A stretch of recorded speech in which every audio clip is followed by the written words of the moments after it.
বাসি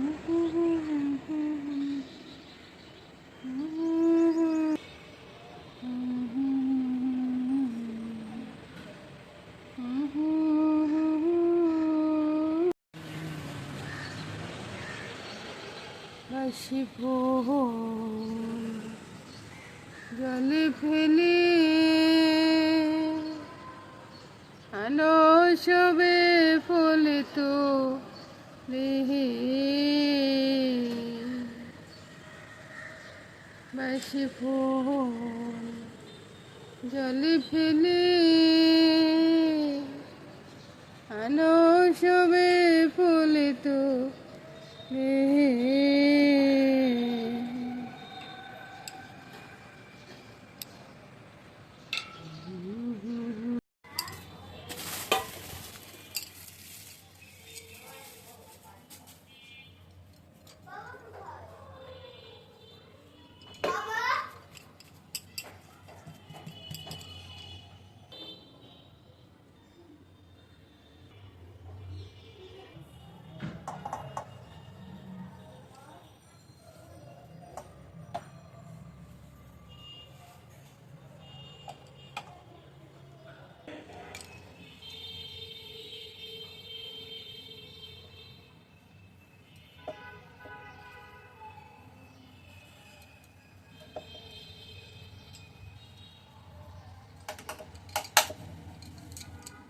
আমাদের যখন ওভেন নাই আমরা চুলাতে পাউরুটি বানাচ্ছি বুঝছেন। এখন দুঃখের বিষয় হলো পাউরুটিটা আমার এখনো হয় নাই, কিন্তু সকালবেলা জল খাবারটা আমার খেতে হবে। তো এখন খাওয়ার টেবিলে চলে আসছি বুঝছেন। এই যে এনারা খাচ্ছে, আপনাদের মাসে খাওয়া হয়ে গেছে, এখন বারবার ডাকতেছে চলে আসো পাউরুটি পরোটা আর খাওয়ানো লাগবে পরোটা নো ওই যে পাউরুটি আর খাওয়ার দরকার নাই, তোমার লেগে পরোটা নিয়ে আসছে, ছেলে পরোটা নিয়ে আসছে বুঝছেন। সানার সন্দেশটা নিজের ঘরের তৈরি, আবার দেখেন যে অন্য কেউ তৈরি করছে এটা মনে করবেন, এটা আমার নিজের ঘরে তৈরি। এবার দেখুন আমারে পরোটা দিয়ে উনি সিঙ্গারা খাচ্ছে। কার কথা বলতেছে? ইনার কথা বলতেছে বুঝছেন।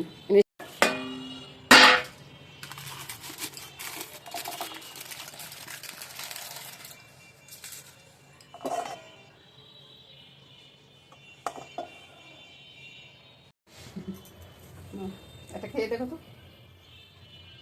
এটা খেতে খাও কেমন আছে।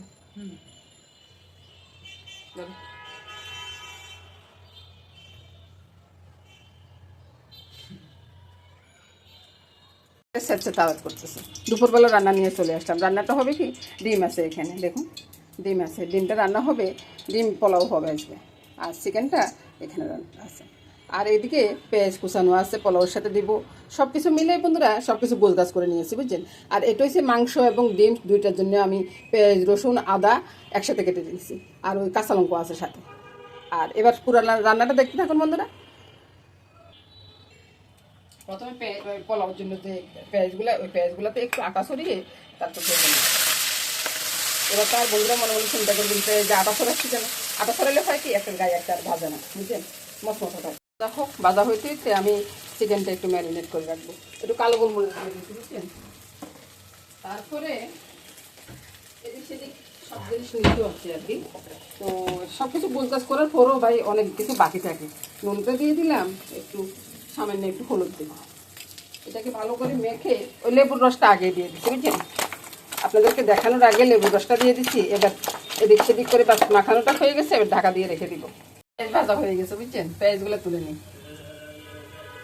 এই যে পেঁয়াজগুলো ভাজা হয়ে গেছে, পেঁয়াজগুলো তুলে রাখছেন। আর এবার এদিকে যে আদা রসুন পেঁয়াজ এগুলো আছে না, এগুলোকে ভেজে নিব, তেলে ভেজে নিব। তো একদিন একরকম করে মাংসটা পাক করে আসি। আপনারা তো মনে করেন যে একরকম মাংস কদিন খেতে ইচ্ছে করে বন্ধুরা। আজকে একরকম পাক করলাম তো কালকে আর একরকম পাক করলাম বুঝছেন। এভাবে পাক করবেন, এভাবে পাক করলে না সবাই খুশি মনে খেয়ে নেবে।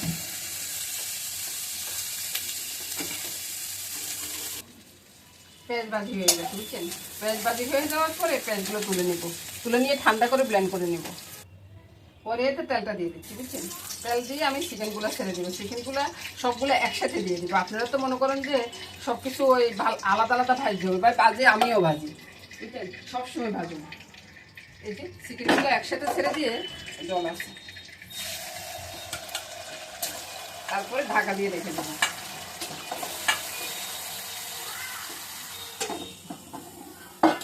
চুলার আঁচটা একটু বাড়িয়ে দিব, কিছুক্ষণ পরে কমিয়ে দিব। মশলাটা পেস্ট করে নিয়ে আসছি, আর এবার মাংসগুলো তুলে নিব। মাংসের জল তেল এগুলো থেকে যাবে। আমার মনে হয় আমার মাংস রান্নাটা অনেকে দেখছেন বন্ধুরা, এভাবে রান্না করলে না অনেক টেস্ট, আপনারা রান্না করে দেখতে পারেন। মাংসগুলো নামিয়ে নিলাম। এবার এই যে বাটা মশলা আছে না, বাটা মশলার অর্ধেকটা ছেড়ে দিব, কারণ অর্ধেকটা আমার আবার ইয়ের সাথে লাগবে, ডিমের সাথে লাগবে, বুঝছেন? তো অর্ধেকটা ছেড়ে দিলাম, আরেকটু দিয়ে দিই। ডিমের সাথে তো অত বেশি লাগবে না, তো অর্ধেকটা ছেড়ে দিলাম। ছেড়ে দিয়ে আমি এটাকে একটু কষিয়ে নিই, তারপরে আমি নুন হলুদটা দিই। ওহো, আর একটা কথা, এই যে মশলাটার সাথে কিন্তু আমি ধনিয়া জিরাটা দিয়ে দিছি, বুঝছেন? ধনিয়া জিরাটা এখানে আছে। আপনারা তো মনে মনে চিন্তা করতেছেন ধনিয়া জিরা ছাড়া আমি মাংস রান্না করতেছি। রান্না করি, অনেক সময় অনেকভাবে রান্না করি। যখনই মশলাটা কষাবেন না, এরকম একটা ঢাকা দিয়ে রাখবেন, নাহলে কিন্তু ছটকা মারেই একবারে সারাটা দুনিয়া ভরে মানে নষ্ট হয়ে যায় আর কি। মশলাটা কষানো হয়ে আসছে, এবার আমি কি করবো, এটার ভিতরে নুন হলুদ লঙ্কা সব দিয়ে দিব। স্বাদ অনুযায়ী নুনটা দিয়ে দিচ্ছি, ওই দিন নাকি মাংস একটু লবণ কম আছে, বুঝছেন? আজকে একটু বাড়িয়ে দিলাম। তারপরে লঙ্কাটা দিয়ে দিব, কাঁচা লঙ্কাও দিছি, লঙ্কাটা একবারে বাড়াবাড়ি দিব না। আজকে নাকি দাদুভাই একটু লাল মাংস খাবে, বুঝছেন? দাদুভাইয়ের মত মতে আমি মাংসটা রান্না করি, কারণ আমার দাদুভাইয়ের অনেক প্রিয় মাংসটা, বুঝলেন? মাংসের থেকে যখন তেল বের হচ্ছে, তখন আমি কি করব, একটা একটা করে মাংস দেবো, মশলার সাথে ইয়ে করে নেবো। নাহলে তো মশলার মাংসের গায়ে অনেকগুলো দেখা যাবে যে মাংসের গায়ে মশলাটা লাগতেছে না, বুঝছেন? এভাবে করে সবগুলো দিয়ে দিব। আপনারাও ঠিক একই কাজ করবেন আর কি। এবার দেখুন তেল ছড়াচ্ছে, মাংসটা কষানো হয়ে গেছে। তো এবার ঝোলটা দিয়ে দিব, নেড়ে চেড়ে একবারে সব কিছু সবগুলোর গায়ে গায়ে একবার ভালোভাবে মশলাটা লেগে গেছে, বুঝছেন? আপনারা ঠিক এভাবে রান্না করতে পারেন বন্ধুরা। এক একদিন এক এক রকমভাবে রান্না করবেন, বারবার বলতেছি, সবাই খেয়ে অনেক প্রশংসা করবে আপনি, বুঝছেন? সব দিন তো আর একরকম খাইতে ইচ্ছে করে না। আহা হা, জলটা ছাড়িয়ে দেবার পরে কালারটা একবার দেখুন, দেখার মতো কালার হয়ে যাবে। এবার নেড়ে ছেড়ে দিই। আজকে আবার দারচিনি এলাচিটা বাটাই দিই, বুঝছেন? দারচিনি এলাচি বাটা দিলে গুঁড়া ইয়ার থেকে বাটাটা দিলে টেস্ট লাগে। এবার রান্নাটা হয়ে গেছে। রান্নাটা হওয়ার পরে মশলাটা ছোট দিকে একটু সরাতে, ডিমের জন্য একটু রেখে দিব। তারপরে ঢাকা দিয়ে রাখবো, একটু পরে নামিয়ে নেব। হ্যাঁ, ঠান্ডা হয়ে গেছে, ঠান্ডা হয়ে গেছে। এটা খাই দেখতো কেমন হয়েছে, কেমন হয়েছে? বাবা, কি রিভিউ দেশের। চিকেনটা তো দেখলেন সবকিছু ঠিকঠাক আছে। ভাই বললো যে একবারে রিভিউটা দিলে খুব সুন্দর করি। এবার নামিয়ে নিচ্ছি। এবার দেখুন কত সুন্দর একটা চিকেন রান্না হয়ে গেছে। এবার আসুন পরের রান্নাটা শুরু করি। পরের রান্না হবে ডিম পোলাও। শুনছেন কোন সময়? না শুনলে দেখে নেন। কড়াইতে তেলটা দিয়ে দিচ্ছি, ব্যাস। এবার ডিমটা ছেড়ে দিব, ডিমটা একটু ভেজে নিব। তেলটা একবারে দিয়ে দিচ্ছি বন্ধুরা, তেলটা পরে দিই। ডিমগুলো ভেজে নিলাম, একটু লাল করে ভেজে নিলাম। তারপরে দিয়ে দিবে একটা তেজপাতা, তেজপাতা দিয়ে ডিমগুলো তুলে নিব, বুঝছেন বন্ধুরা? একটু জল দিয়ে জলটা ফেলে দিলাম। এবার আসুন, এবার আমি ওই যে মশলাটা ফেলে দিলাম। এবার আস্তে কমিয়ে দিলাম। এটা আমি একটু সাদা করবো, বুঝছেন? এখানে আমি হলুদ লঙ্কার গুঁড়া কিছু দিব না। স্বাদ অনুযায়ী নুনটা দিয়ে দিলাম। এবার দিব একটু চিনি, এটা একটু মিষ্টি মিষ্টি হবে। দিয়ে দিব ডিমগুলো, ডিমগুলো দিয়ে একটু কষিয়ে নেব। এবার বন্ধুরা একটু দুধ পাউডার ছড়িয়ে দিচ্ছি। দুধ পাউডারটা আপনারা গুলোও দিতে পারেন, কোনো সমস্যা নেই। তো আমি দুধ পাউডার ছড়িয়ে দিয়ে একটু নেড়ে চেড়ে দিচ্ছি, আর একটু জল দিয়ে দিচ্ছি। এবার কালারটা একবার দেখুন কত সুন্দর হয়েছে না কালারটা। আবারও কষিয়ে দিব। এবার আমি দারচিনি এলাচি বাটাটা দিয়ে দিচ্ছি, গুঁড়াটা বাটাটা দিয়ে দেবো। বাটাটা দিয়ে আবার নেড়ে ছেড়ে এবার ডিমগুলো তুলে নেবো, মশলাটা থেকে যাবে। ডিমগুলো তুলে নিলাম, এবার চাউলটা ছেড়ে দিব।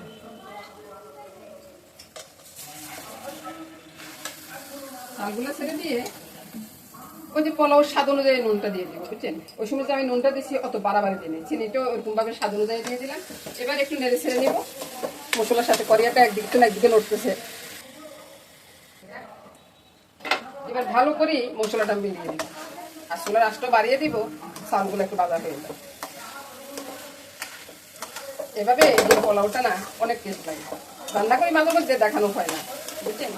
অনেক সময় রান্না করি কিন্তু দেখানো তো হয় না, বিশেষ করে সকালবেলায় রান্না হওয়াটা বেশি। এবার মেলামেলটা হয়ে গেছে, তারপরে দিয়ে জলটা, চুলার আঁচটা বন্ধ করে দিলাম, সব দিকে বন্ধ করে দিলাম, বন্ধ করে দিয়ে গরম জলটা দিয়ে দিই। এখন যদি চুলার আঁচটা যদি বাড়ানো থাকতো না, তাহলে ফুটফুট করে নিজে গাড়ি আসতো, বুঝছেন? এবার দেখুন, যখন এ পর্যায়ে আসছে তখন আমি কি করব, মাইকের আওয়াজ আসতেছে, ভাই আমি কি করব বলুন, আমার এখানে আসবে, এটা আমি যতই ইয়ে করি না কেন, এটা আমি ইয়ে করতে পারবো না ভাই। সবকিছু একসাথে দিয়ে তারপরে আমি পেঁয়াজ বেরেস্তাটা দিয়ে ঢাকা দিয়ে রাখি, চুলার আঁচটা কমিয়ে দেবো, বুঝছেন? এটা এমনিতে হয়ে যাবে। দেখুন তো কেমন লাগতেছে, অনেক সুন্দর হয়, অনেক টেস্ট হয়, বুঝছেন? এভাবে আপনারা রান্না করে দেখতে পারেন, এভাবে রান্না করে একদিন দেখুন বন্ধুরা, খুব টেস্ট হয়। আর এইদিকে বন্ধুরা আমি কয়েকটা পাতলা মাংস দিয়ে দিয়েছি, এটা আমার ছেলের জন্য, আমার জন্য একটু কিনি না।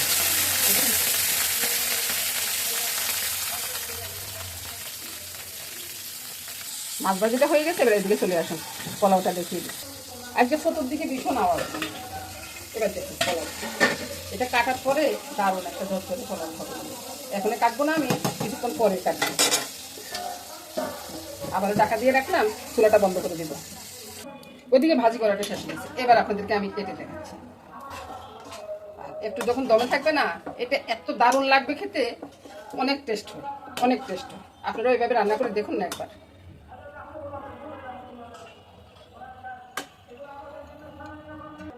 এবার আপনাদের ডিম পোলাওটা কেমন হয়েছে দেখুন, একবারে মাংসটা আছে, মাংসটা দেখুন কত সুন্দর হয়েছে না, আর মাছ ভাজা, এটা দিয়ে আজকে দুপুরবেলা। তো নমস্কার বন্ধুরা, আজকের মতো এখানে বিদায় নিব, সবাই ভালো থাকুন বন্ধুরা। এবার যখন রান্নাটা হয়ে গেছে বন্ধুরা, এবার ভালো করে দেখে নেন তো রান্নাটা আমার কীরকম হয়েছে। আর এই যে চিকেনটা রান্না করলাম না, এক একদিন এক এক রকম ভাবে রান্না করি। আর ভাই চিকেন রান্না করতে 5-10 মিনিট সময় লাগে, এর বেশি আর সময় লাগে না। আর এবার তো খাওয়ার টেবিলে আসার পরে মামনি সবাইকে পরিবেশন করতেছে, কত সুন্দর করে পরিবেশন করতেছে দেখে নেন।